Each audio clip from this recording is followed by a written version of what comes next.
This is a fan-generated show. If you would like to support us, please go to jamieglazov.com and also don't forget to subscribe to our YouTube channel. All your support is greatly appreciated. Happy New Year, everyone. This is a Chen moment on Glazov Gang. So this is a new year and new administration is going to take power. I hope, I have high hope and high expectations of this new Republican administration. But yet, I want to suggest a few important points to this new administration's foreign policy, especially for the Chinese and Korean and North Korean policies, for U.S. policy toward Asia. And as we all know, in 1980s, Ronald Reagan confronted with this red menace with the Soviet Union. And his policy was not so much like previous administrations, to contain, to control through detente, and basically recognizing the legitimacy of the Soviet Union. But Reagan says, no, we will not recognize the legitimacy of the Soviet Union because it is an evil empire. And our policy is not to control and contain, but to decimate, to destroy the USSR. Every time Ronald Reagan went to the Soviet Union, he demanded first to meet the dissidents. He demanded first to talk to the Russian people rather than the Russian regime. Delegitimize this criminal regime. So this is what I called moral wisdom that Ronald Reagan had that eventually lead to the downfall of the Soviet Union. Your goal is to decimate China, is to destroy the last empire of communism. That is and should be the U.S. foreign policy toward Asia. Imagine, every issue revolves North Korea. It's basically the Chinese issue.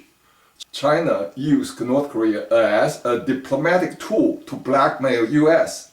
and the rest of the free world.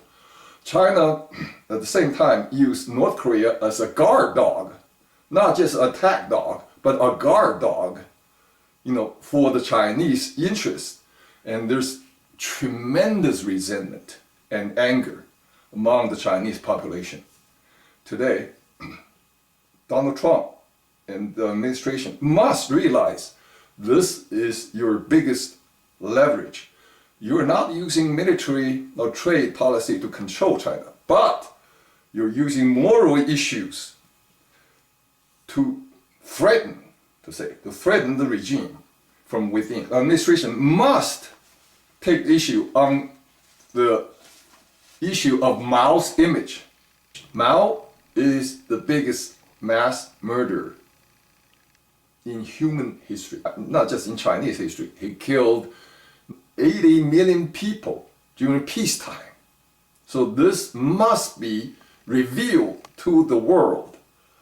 And I always contrasted it with US dollar. You can see what the difference between these two. On US dollar, there's in God we trust. In the Chinese currency, it's in devil we fear, in devil we believe.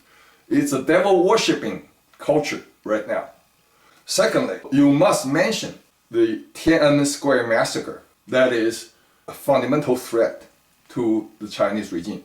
This is a headband I picked up from Tiananmen Square in 1989. You must point out the Chinese regime has to recognize the truth and history. Thirdly, you must mention the name of Liu Xiaobo, Chinese dissident, who is also Nobel Peace Prize winner in 2011.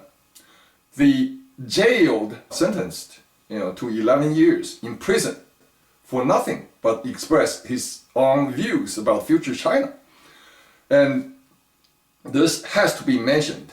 Fourth, the persecution of Christians, the persecution of Falun Gong, and the political dissidents. These are the easy picking issues, but it will be very effective. The US must take a moral high ground, reaffirm the founding principles of the United States around the world. In contrast with what makes the Chinese regime legitimate to their own people. That means that's Mao, that's, power comes from the guns and violence and threat of violence. You must contrast these two entirely different, not just different, but entirely contrasting forms of societies and government. Take high moral ground. These are the important issues. The issue of defeat America's enemy around the world by reaffirming America's founding principles. Thank you very much, Mr. Glazov. I always appreciate this moment, this opportunity to present my views for the administration.